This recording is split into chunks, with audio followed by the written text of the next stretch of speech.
Nous avons Laurence Trochu avec nous, députée européenne du parti Identité Liberté, le parti de Marion Maréchal. Merci d'être avec nous, Laurence Trochu, merci d'être là. Et vous avez décidé de saisir l'Arcom suite à une tribune, une interview dans le journal Libération, dont il est actionnaire d'ailleurs, de Mathieu Pigasse, le banquier d'affaires et patron de presse. Donc il s'est fait une interview dans son propre journal. Et derrière, c'est vrai que vous aviez raison. Vous voyez, il est partie prenante dans C'est à vous, dans C'est dans l'air et dans C'est l'hebdo. Donc comment vous pouvez dire que je vais mettre mes médias vraiment à disposition de mes idéologies et le faire sur le service public? C'est vous qui avez relevé ça, Laurence Trochu, bravo à vous. Et c'est vrai que c'est complètement dingue.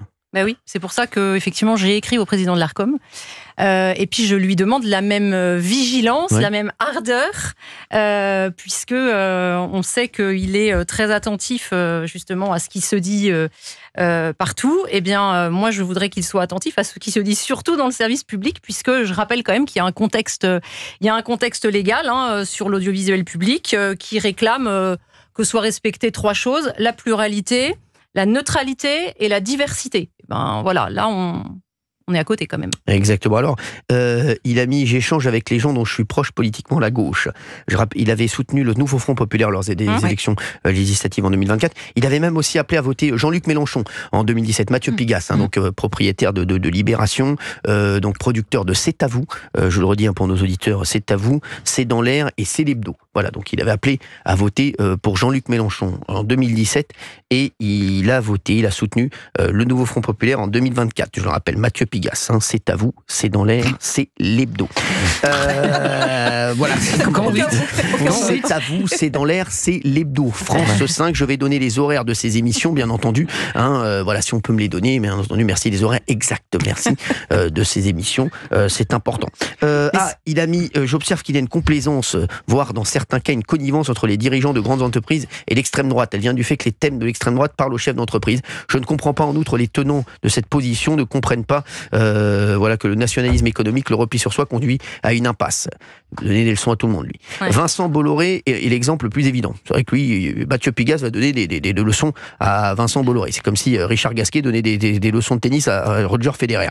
Mais bon, c'est pas. Mais c'était le seul but. Même si j'aime beaucoup Richard Gasquet. Non, mais il aurait dû dire plutôt le seul but de l'entretien de Mathieu Pigasse, c'est de s'en prendre à Vincent Bolloré. Est-ce que je travaille avec Vincent Bolloré ou avec des personnes proches de sa sphère d'influence? Jamais. On lui a rien demandé non plus. La proposition ne lui a pas été faite. Franchement, on lui a rien demandé non plus. Merci.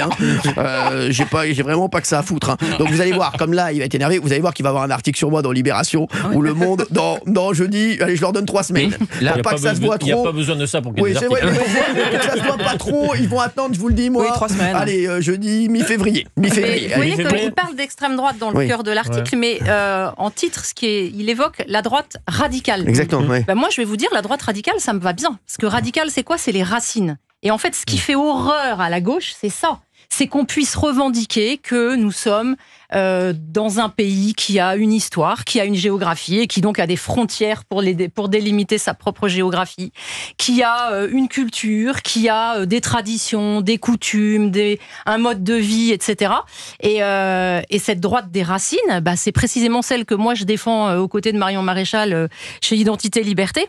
Mais évidemment, quand on va sur ce terrain-là, eh bien la morale de la gauche, parce que c'est rien d'autre qu'une nouvelle morale finalement, ce que la gauche veut nous imposer, eh bien ça fait des étincelles. C'est ça, mais Mathieu Pigasse, c'est le Elon Trump de Wish. Non, c'est vrai, c'est un truc de fou.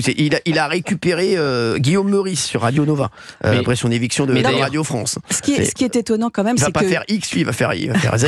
Non, mais ce qui est étonnant, c'est que normalement les journalistes qui sont toujours très indépendants et qui disent on ne veut pas que l'actionnaire majoritaire décide de ce qui se passe à l'intérieur de notre journal, on ne les a pas entendus réagir là. Or normalement, on sait que les journalistes réagissent de façon très prompte à ce genre de sortie. Et là, non. Et les politiques non plus, parce que on peut même remettre ça dans un contexte plus général qui est celui de la censure. Qu'est-ce qu'on voit quand même autour justement de X, de Elon Musk, etc. On l'a vu la semaine dernière. On a quand même un Jean-Noël Barrot, ministre de l'Europe, qui nous dit que peut-être il va falloir penser à interdire le réseau social en Europe. Moi, je rappelle quand même que les pays qui ont interdit X aujourd'hui, c'est qui? C'est la Chine, c'est l'Iran, c'est la Corée du Nord. Donc, on est quand même. On suit leurs traces. On suit leurs traces.